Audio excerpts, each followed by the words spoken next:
সকালবেলায় ঘুম থেকে উঠে আমি বাসি ঘরটা ঝাড় দিয়ে নিচ্ছি।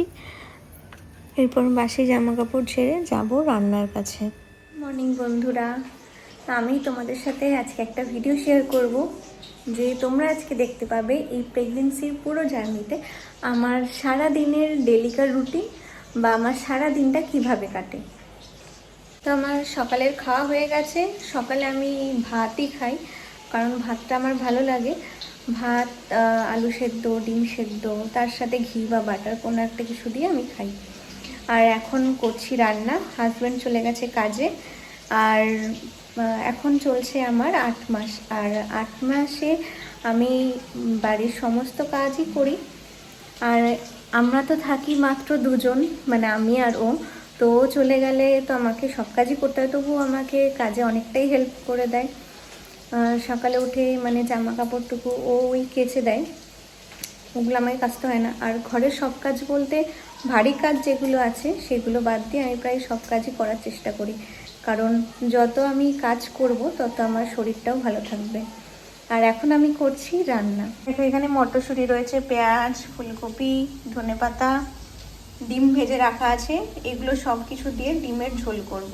আর আলুটা এখানে ভাজা হচ্ছে। আর এখানে রেডি হয়ে গেছে ভাত, ডাল, আর এটা হচ্ছে মেথি শাক ভাজা। ফলগুলো আমি ফ্রিজ থেকে বার করে রেখেছি।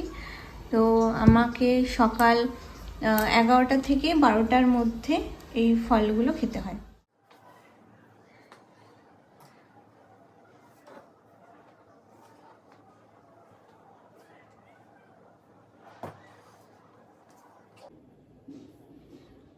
তো ওদিকে আমি রান্নাটা বসিয়ে দিয়েছি। তো রান্নাটা বসিয়ে দিয়ে আমি এখন ঘরটা মুছে নিচ্ছি, তাহলে আমার দুটো কাজই তাড়াতাড়ি হয়ে যাবে। তো সকালে রান্নাটা কিছু কিছু দিন প্রায় ওই করে রেখে দিয়ে যায়, তো আমাকে রান্নাটা করতে হয় না। কিন্তু যখন ও করে রেখে যেতে পারে না, তো সবসময় তো আর মানুষের শরীর একই থাকে না, ঠিক থাকে না। তো যখন করে রেখে যেতে পারে না, তো তখন আমি রান্নাটা করি। আর না হলে অন্য সময় সকালে ও তাড়াতাড়ি উঠে রান্নাটা করে দিয়ে যায়। ওর খাবার গোছানো হয়ে গেছে। এটাই আছে, এটাই আছে, এইগুলোতে আছে, আর এটা হচ্ছে সন্ধ্যের টিফিন। খাবার গুছিয়ে দিয়েছি, নিয়ে যাবে। তো রান্না তো আমার হয়ে গেছে, ওদিকে আমার ঘর মোছাও কমপ্লিট। তো এবার রান্নার জায়গাটা ভালো করে পরিষ্কার করে নিয়ে গ্যাস ওভেন মুছে টুছে নিয়েছি। তো এবার রান্নার বাসনগুলো আমি মেজে নিচ্ছি। তো এটা হয়ে গেলে তারপরে আমি যাব স্নান করতে। স্নান করা হয়ে গেছে। তো এবার স্নান করে ঠাকুর প্রণাম করে আমি এবার আমার ভাত বাড়লাম। তো এখন খাবো। খাওয়ার পরে আবার বাসন টাসন ধোয়ার ব্যাপার আছে, তো ঝটপট খেয়ে নিই। তো খাওয়া দাওয়া সেরে বাসন ধুয়ে এখন আমি বসেছি আমরা একটু স্কিন কেয়ার করার জন্য। স্কিন কেয়ার বলতে সেরকম কিছুই না, শীতকালে তো আমাদের স্কিনটা অনেকটাই ড্রাই হয়ে যায়, তো তার জন্য একটু ক্রিম মাখছি, আর কিছু না।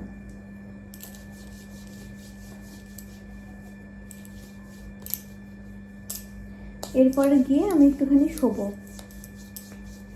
আর দুপুরের দিকে আমি 2 ঘন্টা ঘুমানোর চেষ্টা করি, রাতে 8 ঘন্টা।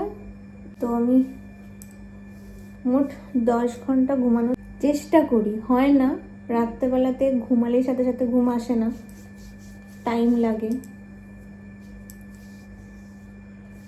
আমার ক্রিম ট্রিম মাখা হয়ে গেছে। এরপর আমি যাব একটু রেস্ট নিতে।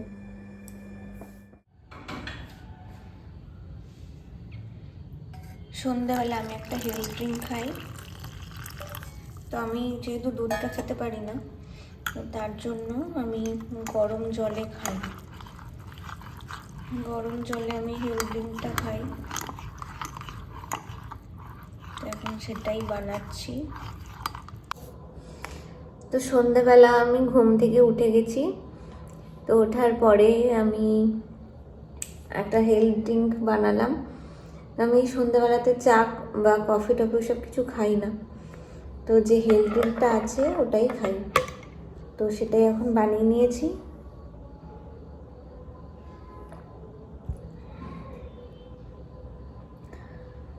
গরম জলে খাই, কারণ আমি দুধটা খেতে পারি না। দুধটা খেলে মনে হয় যেন কেমন একটা অ্যাসিডিটি হয়ে যাচ্ছে, তার জন্য আমি গরম জলে এটা খাই। এরপর আমি ঘরটা ভালো মতো ঝাড় দিয়ে নিচ্ছি। তো অপরিষ্কার থাকলে আমার একদমই দেখতে ভালো লাগে না। তো যত বেশি পরিষ্কার পরিচ্ছন্ন রাখবো তত ঘরটাও ভালো থাকবে, আর তার সাথে আমার মনটাও বেশ ভালো লাগে। তো এই কাজকর্মগুলো করার পরে আমি বসি একটু এক্সারসাইজ করার জন্য। তো এক্সারসাইজ করলে আমার শরীরটাও ভালো থাকে। যতই আমি ঘরের কাজকর্ম করি না কেন, এক্সারসাইজটা করলে আমার এবং আমার বেবি দুজনেরই কিন্তু এটা শরীরের পক্ষে খুবই ভালো হবে। আর ডাক্তারও সেটাই বলেন, তো আমি সেরকমই করি। তো সন্ধ্যেবেলার দিকে আমি এরকম একটু এক্সারসাইজ করি, মানে ওই হেলথ ড্রিঙ্কটা খাওয়ার পরে আমি এক্সারসাইজ করি। এক্সারসাইজ করলে শরীরটাও ভালো থাকে, আর যেটা আমার জন্য, আমার বেবির জন্য, দুজনের জন্যই খুব ভালো হবে। তার জন্য এক্সারসাইজটা করি। তারপর 8টা, 8:30 নাগাদ ও চলে আসে, হাজব্যান্ড চলে আসে কাজের থেকে।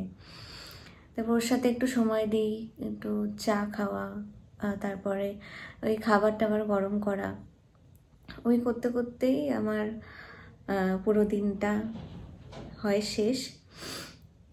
তো কেমন লাগলো ভিডিওটা জানিও, আর অবশ্যই ভালো লাগলে কমেন্ট করবে, লাইক করবে, সাবস্ক্রাইব করে দিও। অবশ্যই আমার পাশে থেকো, তোমাদের ভালোবাসা আমার ভীষণই দরকার। তো অবশ্যই তোমরা পাশে থেকো, ভালোবেসো। তো দেখা হচ্ছে পরের ভিডিওতে, ততক্ষণের জন্য টাটা।